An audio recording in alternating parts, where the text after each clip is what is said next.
கையில் வெள்ளை நிற கயிறு கட்டுவது பெரும்பாலும் மன அமைதி மற்றும் கிரக தோஷங்கள் நீங்க கட்டப்படுகிறது. வெள்ளை நிறம் சந்திரனுக்கு உரியது. சந்திர திசை நடக்கும்போது மனக்குழப்பங்களை தவிர்க்கவும் சந்திரனின் அருளை பெறவும் வெள்ளை கயிறு கட்டப்படுகிறது. வெள்ளை நிறம் சுக்கிர பகவானுக்கும் உகந்தது.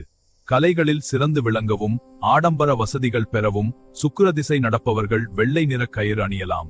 சந்திரனுக்குரிய திங்கட்கிழமை அல்லது சுக்கிரனுக்குரிய வெள்ளிக்கிழமை வெள்ளை கயிறு கட்ட சிறந்த நாட்களாகும். ரிஷபம், கடகம் மற்றும் துலாம் ராசிக்காரர்கள் வெள்ளை நிற கயிறு அணிவது மிகுந்த நற்பலன்களை தரும். கவலைகள், மன அழுத்தம் போன்றவற்றிலிருந்து விடுபட்டு மனதை ஒருமுகப்படுத்தவும் உணர்ச்சிகளை சமநிலைப்படுத்தவும் இது உதவுகிறது. மேலும் இது போன்ற மாந்திரீக தகவல்களுக்கு நம்ம பேஜை லைக் அண்ட் ஃபாலோ பண்ணுங்க.